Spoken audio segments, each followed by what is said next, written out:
Balik lagi bareng saya Ahmed Esario di namanya juga usaha ya.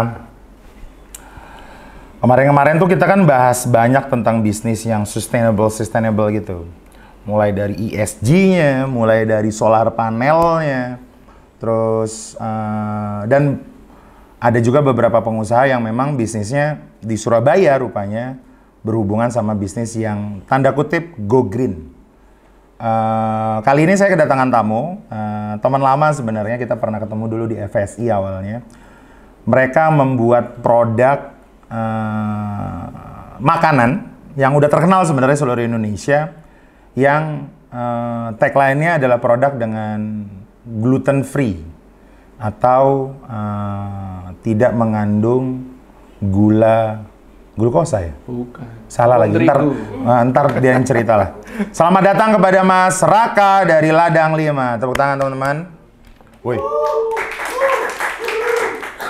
Mas Raka, Yes. Ladang 5 nih. Ya. Emang ladangnya ada 5 apa gimana cerita? Iya. Singkong kan tumbuhnya di ladang ya. 5-nya? Kalau beras di sawah ya. Betul. Betul. Tanah Terus? sawah pasti lebih subur daripada tanah ladang. Benar. Ya. Itu di kamu seperti itu. Pasti, karena kebanyakan ladang itu tak ada hujan. Betul. Tidak menyediakan air. Nah, singkong tumbuhnya di situ. Jadi dia tidak perlu tanah yang subur. Itu asal mula nama ladang. Terus kemudian 5 ya 5 benefit. Gluten free. Oh, itu 5 Iya, benefit. Jambret. Apa aja tuh?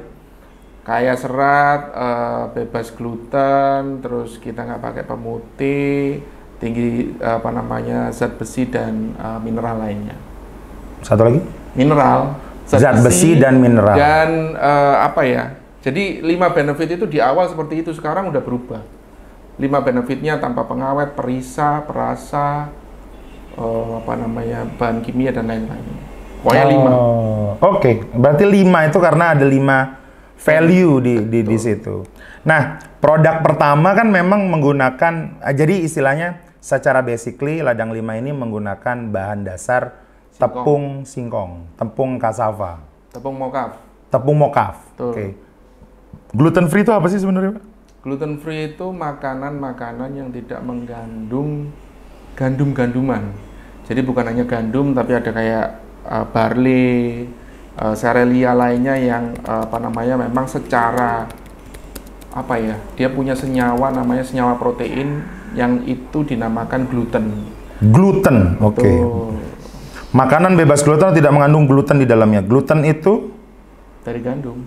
oke, Indomie lah ya. Ya, mie yang lain yang menggunakan terigu. Terigu sendiri dari gandum. Banyak orang nggak tahu terigu itu bahan dasarnya gandum. Mokaf ini tapioka bukan? Bukan. Tapioka itu patinya. Kalau tapioka gandum ini apa gluten? Enggak.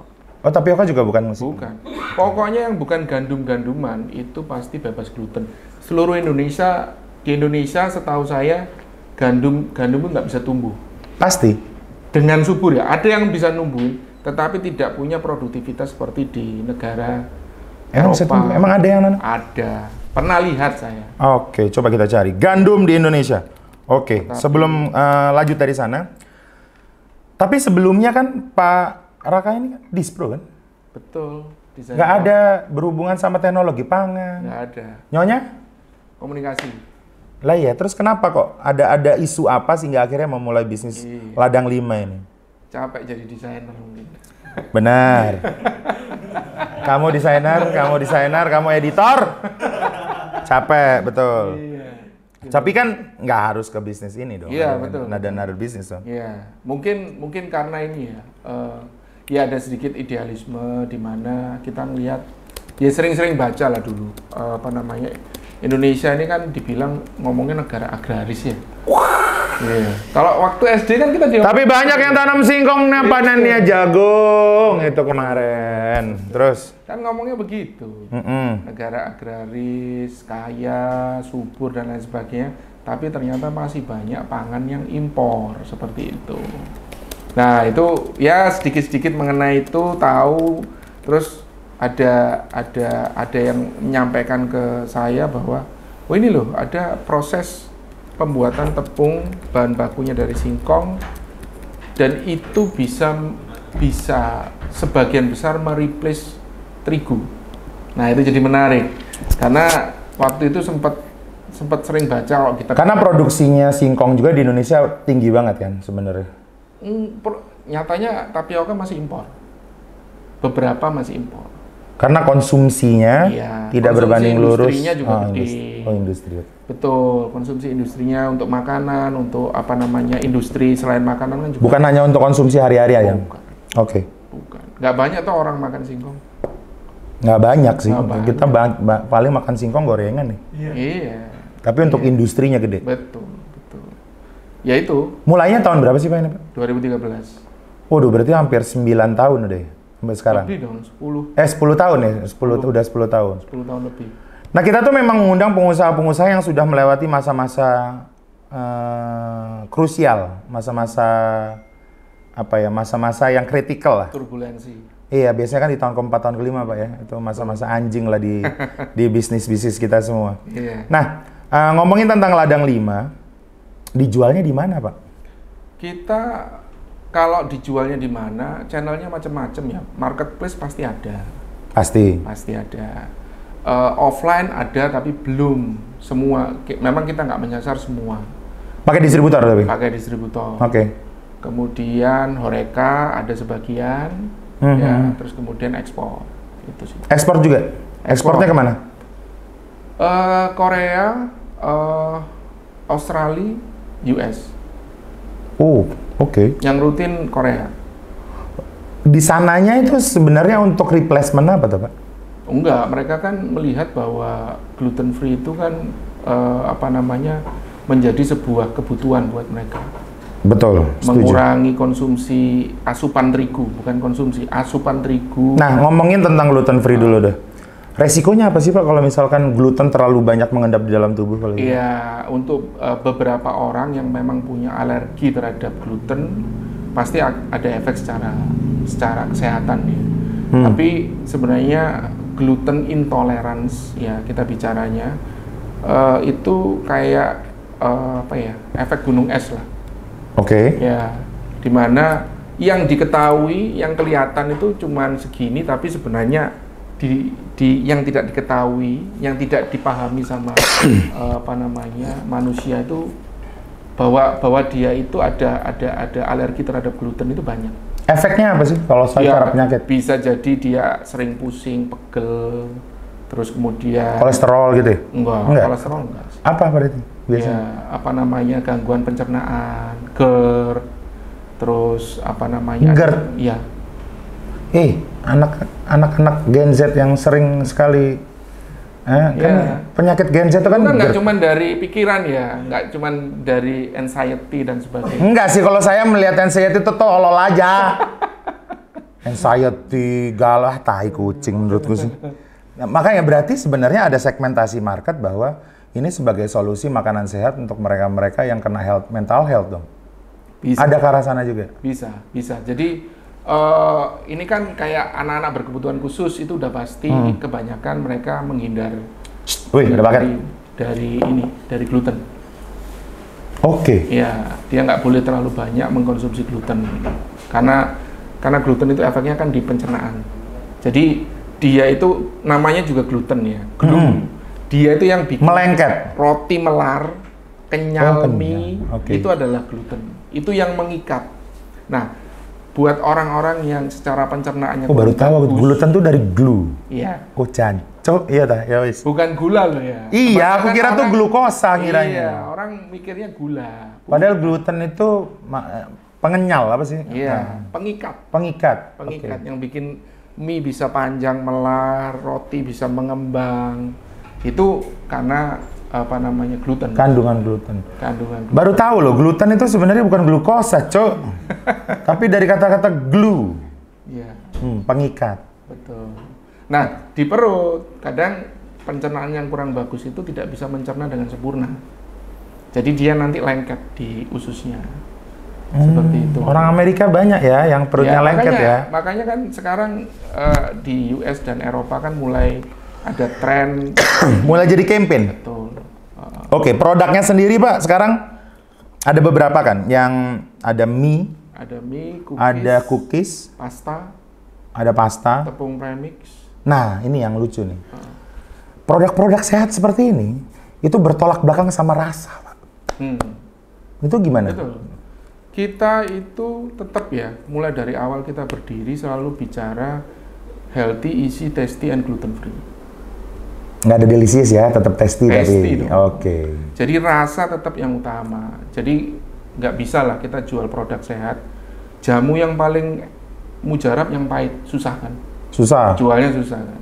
Tapi orang pintar Minum tolak angin. sekarang Yuk sponsor yuk masuk ke Menyala Project yuk.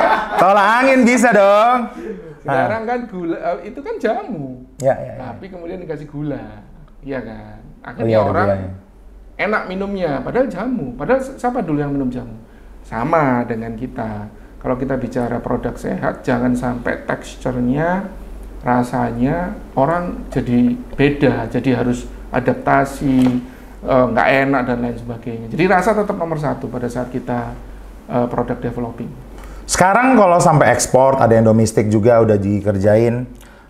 Kapasitas produksi sampai berapa sih Pak? Yang diserap singkongnya itu? Kalau tepung sendiri kita nggak besar ya, cuman 60-an ton. Tapi dari 60-an ton itu kan kita jadikan produk turunan. Oh nggak terlalu besar ya? Nggak besar. Karena dijadikan produk hilirisasi. Betul. Anda Prabowo dan kabinet-kabinetnya ini salah satu pengusaha yang bisa mendukung program hilirisasi Anda. Ya, Pak Gibran ya, ingat, tidak perlu naikin pajak sebenarnya Pak. Yang penting itu produk hilirisasi katanya. Betul. End to end. End to end. Berarti kan kalau produk hilirisasi secara margin lumayan tebel kan? Harusnya. Bisa iya, bisa tidak. Loh kenapa kok bisa nggak? Karena kan harga bahan baku juga naik turun ya. Oh iya tak? Iya. Sampai berapa persen volatilitasnya? Kalau kita awal dulu ya, 2003 ya 10 tahun yang lalu. Pada saat masih belum bisa melakukan purchasing dalam kapasitas tertentu. Iya. Sama sih, harganya mau beli 1 ton, mau beli 30 ton sama. Serius? Nggak ada bedanya. Nggak ada bedanya. Karena itu raw material. Oh bukan, karena itu komoditi. Yes, komoditi. Karena sehingga perbedaan harganya juga tidak terlalu besar. Iya, betul. Dan makanya kita kan berusaha mengembangkan kemitraan. Gitu. Karena sebenarnya kalau 60 ton kan cukup, 1 hektar dapat berapa sih kalau singkong? 5, 6? Jadi gini, 60 ton itu bahan baku yang dibutuhkan itu dikali 4, 240 ton. Oh karena rendemennya cuma 25%. Oke berarti butuhnya 240 ton. Ambillah 1 hektar dapat 10 ton dapat lah ya. 1 hektar bisa sampai 20-an. Hah? Dikit dong, cuma butuh 10 hektar dong. Iya, tapi kan continue. Iya, tetap dikit. Iya, kita kan sebenarnya. nggak mungkin bicara cuma 1 bulan aja pemenuhan. Kan selama 1 Minimal 4 bulan kan, ambillah butuh 40 hektar something. Ya, cukup achievable lah untuk daerah Jawa Timur yang sebenarnya memang banyak. banyak Banyak sih, banyak. Cuman singkongnya kita itu ada pilihan. Spesifikasi khusus? Tuh. Harus apa Mas? Yang pertama harus fresh panennya. Ada jangka waktu lead time dari panen sampai ke gudang? Karena kalau kita produksi tapioka atau produksi tepung singkong yang lain, bukan mocaf ya. Karena kita kan nggak pakai chemical untuk memutihkan dan lain sebagainya. Mau nggak mau, singkong pagi ini dipanen, masuk truk sore, harus kirim besok proses. Oke. Ya, kenapa? Karena singkong tuh umurnya cuma 3 hari. Apa efeknya kalau misalkan ada nginepnya? Warnanya. Oh, Warna tepung, kemudian nanti dia sudah mulai terjadi pembusukan, akhirnya tepungnya juga bau. Berarti membelinya dengan harga yang lebih tinggi dong ya harusnya? Ya, sedikit lebih tinggi. Berarti sekarang yang jadi bermitra sama mereka dan sudah kontrak harga juga? Iya. Oke, interesting. Dan semua resources-nya dari Jawa Timur? Iya, karena kan kalau kita nambah Biar nggak jauh Jawa ya? Tengah terlalu jauh. Udah masuk industri hilir hulu belum sih Pak? Atau emang ada yang di hulu yang memang sengaja mengkoordinasi itu? Atau selama ini masih vendor, masih supplier? Supplier. Masih supplier ya? Tapi memang kontrak plasma ya ngomongnya? Iya. Ya istilahnya kita cari petani yang punya lahan yang tidak produktif. Sehingga kita nggak bersaing dengan komoditas lain. Jadi lahan yang memang udah lama nggak mereka tanami. Malah kayak gitu. Ya, jadi kita olah dulu, kita kasih pupuk. Jadi kan kita supportnya di sana. Sehingga karena kalau bersaing nanti dengan tebu, dengan jagung, dengan yang jelas bukan padi ya, karena lahannya udah pasti nggak produktif, nggak terlalu subur. Jadi kita olah dulu. Oke. Nah, untuk produk-produk yang sehat ini, pasti jualnya dengan harga yang cukup tinggi kan, dan memang marketnya sementara masih middle high.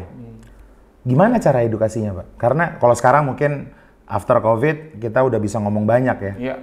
Tapi kan sebelum itu ada edukasi yang perlu kita lakukan untuk akhirnya Iya. melakukan penetrasi market hingga akhirnya mereka aku ada first sales di situ and then ada retention di situ. Apa edukasi yang dilakukan oleh Ladang 5? Edukasi itu hubungannya sama konsistensi dan komitmen sebenarnya. Jadi kalau kita bicara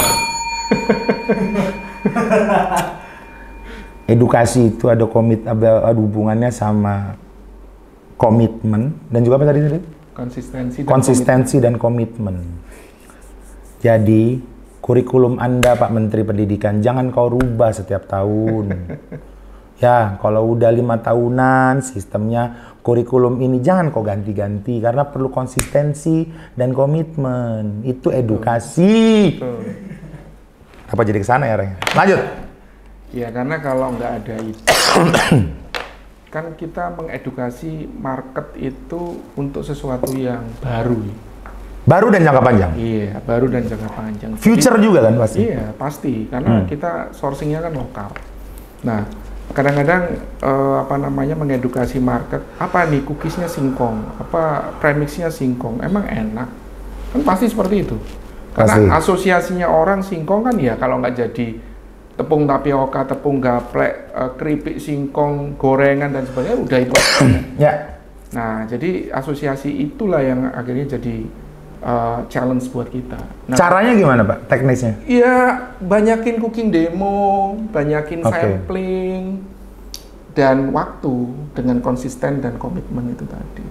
Butuh berapa lama hingga akhirnya mulai 2013 sampai sekarang, sampai akhirnya ketemu, oke ini patternnya, ini stable-nya, berapa tahun sampai akhirnya? 2017 sih, kita baru bisa lihat, oh ya ini yang harus kita lakukan, pattern yang harus di repeat.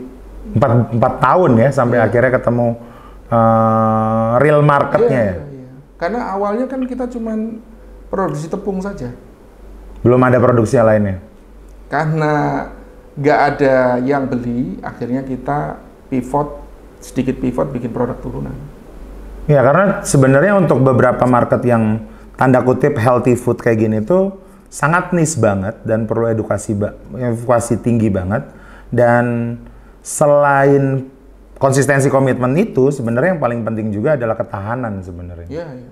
Nah, apa yang membuat Pak Raka dan tim 4 tahun ini masih punya mimpi ke sana? Pasti kan 4 tahun kan naik turun goblok, nggak ada penjualan. Apa yang membuat masih percaya bahwa kayaknya gue masih bisa deh gitu? 4 tahun tuh cukup waktu yang lama loh. Iya. Satu atap tutup loh 4 tahun. Saya keluar dari situ anjing. Fuck. Sebenarnya kita bleeding itu sebenarnya 5 tahun sih sebenarnya. Bleeding itu artinya sama sekali nggak ada keuntungan yang signifikan lah, ya. Dan kenapa kita masih tetap jalan sebenarnya? Ya kita percaya bahwa apa yang kita lakukan itu akan memberikan impact sebenarnya. Nah, tapi kan kepercayaan itu tidak ada hasil 5 tahun kan cukup. Iya, pasti. Cukup suffering ya. Ya. Apa triggernya tuh yang masih membuat teman-teman kayaknya ini jalannya masih ada deh gitu? Ya gimana ya, kalau kita bicara ketahanan itu pasti ya. Kadang kegagalan yang terlalu banyak itu memang kita sedih pasti, pengen menyerah, desperate dan lain sebagainya pasti. Tapi entah kenapa ya masih jalan terus karena mungkin pilihan kita pada saat itu cuma itu gitu loh. Dan kita masih percaya bahwa harusnya bisa deh. Itu aja sih. Pilihannya cuma itu ya zamannya. Nggak ada yang lain gitu. Karena balik lagi background saya kan graphic design. Sebelumnya punya agency dan agency itu akhirnya kita tutup. Nggak banyak yang tahu logo Bank Jatim itu doi yang buat. Iya kan? Iya, betul. Itu apa dulu Sekawan ya? Betul. Sekawan Agency yang ngebuat logo Bank Jatim yang kayak logonya Peter Pan itu. Itu nggak banyak yang tahu Berarti bahwa Peter Pan yang niru kita ya berarti ya. itu Noah itu kan. Oh, Noah, betul, Noah. betul. Itu apa yang ngebuat Mas Raka, tapi finally akhirnya puter guling terus create produk ladang 5 gitu. Betul. Nah, nanti kita akan cerita lagi. Ini segmen yang pertama ini kita akan cerita lagi bagaimana finally akhirnya Pak Raka dan tim ini dan Bu Anissa menaklukkan market Indonesia dan finally akhirnya growth membesar. Lalu yang kemudian akhirnya bisa ekspor juga karena itu kan sebenarnya kalau katanya Kementerian Parekraf bahwa objektif seorang UMKM berhasil adalah ekspor. Oh gitu ya. Tak lempar. Salah sebenarnya, salah. Iya, karena ekspor kan sebenarnya hal yang tidak mengenakkan juga. Iya, karena kadang UMKM yang, aku pengen ekspor nih, bangga sekali dengan ekspor. Ya ekspor berapa dulu nih, gitu loh. Kalau cuma satu karton dibilang ekspor atau titip ini dibilang ekspor. Hand carry itu namanya. Hand carry itu kan, ya nggak apa-apa lah. Tiap orang kan punya skalanya sendiri. Cuman dulu kita juga punya impian seperti itu di awal. Kenapa? Karena kita tahu gluten free itu sebenarnya di luar. Ya. Ya, cuman kita ngelihat ekspor tuh nggak gampang loh dengan segala persyaratan dan sebagainya. Dan kita lihat market di Indonesia ini masih gede banget. Banget. Kalau kita bicara niche market di Berapa besar sih Pak marketplace-nya? Market size-nya udah pernah ngulik belum? nggak ada yang gluten free market size Indonesia, nggak ada. Oke. Nggak ada. Tapi kita bicara jangan bicara gluten free ya. Tapi healthy food. Kita bicara healthy awareness-nya kan naik. Ya kan? Sebenarnya ada data yang pernah saya dapat, healthy food di Indonesia itu perputarannya setahun 134 T. Jadi kalau omset kita masih 20 M per bulan ya, per tahun ya udahlah ya, masih Ya, jauh berarti kan, lah ya. berarti kan ini adalah peluang. Opportunity sebenarnya. Ya, di market size yang seperti itu dan kita masih misalnya nih masih 0,000 sekian persen, artinya kan untuk kita bisa growth itu kan masih potensinya masih gede. Benar. Jadi nggak usah dilirik yang luar dulu sebenarnya. Luar itu buat kita tuh sebenarnya bonus sih. Ya kalau kita sering ikut pameran, terus kirim-kirim email, terus kemudian kontak dan sebagainya. Dan juga sebenarnya itu menjadi citra perusahaan juga ya. Ya. Dan dipercaya oleh perusahaan dan tidak diganggu oleh pemerintah. Oke. Segmen ini menjadi menarik karena tidak banyak yang bisa ngobrol tentang healthy food dan industrinya. Cuman kita pengen ngulik lebih dalam. Sampai ketemu di segmen kedua di Menyala Project bareng saya Mate Saryo di namanya juga Usaha